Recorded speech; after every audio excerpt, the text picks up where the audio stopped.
காஞ்சிபுரம் வணிகர் வீதியில் முன்னாள் முதலமைச்சர் செல்வி ஜெயலலிதா அவர்களின் 76வது பிறந்த நாளையொட்டி நலத்திட்ட உதவிகள் வழங்கும் விழா மாவட்ட அம்மா பேரவை துணை செயலாளர் சிறுவாக்கம் ஆனந்தன் ஏற்பாட்டில் நடைபெற்றது.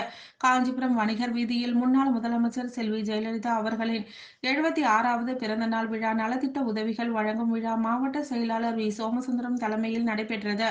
முன்னாள் அமைச்சர் என்.ஆர். சிவபதி சிறப்பு அழைப்பாளராக கலந்து கொண்டு சிறப்புரையாற்றி சைக்கிள், வேஷ்டி, சேலை, தையல் இயந்திரம் உள்ளிட்ட நலத்திட்ட உதவிகளை வழங்கினார்.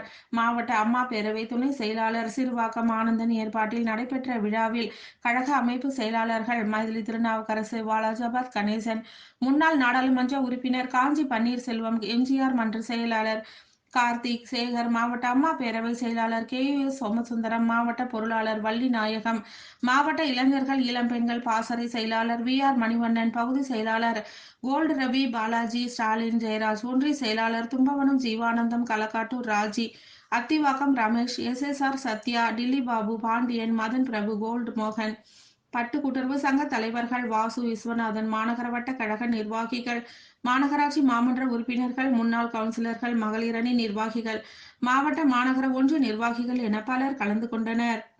கலாச்சார வாரம் மாற வேண்டும் என்று சொன்னால் வருகின்ற நாடாளுமன்ற தேர்தலில் நீங்கள் உன்னிப்பாக வாக்களிக்க வேண்டும்.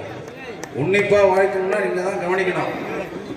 இப்ப இந்த 3 ஆண்டு காலத்தில் திமுக அரசு நிறைய கொள்ளையடிச்சு வச்சிருக்காங்க. தாய்மார்களை உங்களை பணியோடு ஞாபகப்படுத்த விரும்புகிறேன். நீங்க நினைச்சு பார்த்து வாக்களிக்கணும். இந்த 3 ஆண்டுகளில் திமுக அரசு நிறைய ஊழல் பண்ணி 30,000 கோடியை கொள்ளையடித்தீர்கள் என்று அந்த அமைச்சராக இருந்த நிதி அமைச்சராக இருந்த பழனிவேல் தியாகராஜன் சொல்லியிருக்கிறார். கொரோனா காலத்தில் எந்த முதலமைச்சரும் சரி, பொதுவா நம்ம கூட வெளியே வரல, அரசியல்வாதிகள் யாரும் வெளியே வரல. அந்த நேரத்தில் மாவட்ட ஆட்சித்தலைவர் அலுவலகத்தில் அமர்ந்து மாவட்ட ஆட்சியரிடத்தில் ஆய்வு கூட்டம் நடத்தி அந்தந்த மாவட்டத்திற்கு மாவட்ட மக்களை காப்பாற்றிய எடப்பாடியார். நீங்க நினைச்சு பார்க்கணும்.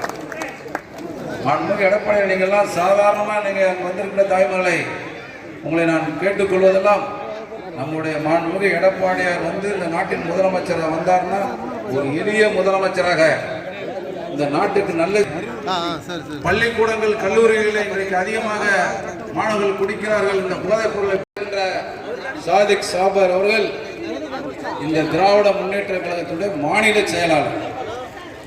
அவர் இந்த 2 ஆண்டுகளை மட்டும் கிட்டத்தட்ட 5000 கோடி வருமானத்தை இன்னைக்கு ஈட்டி கொடுத்திருக்கிறார்.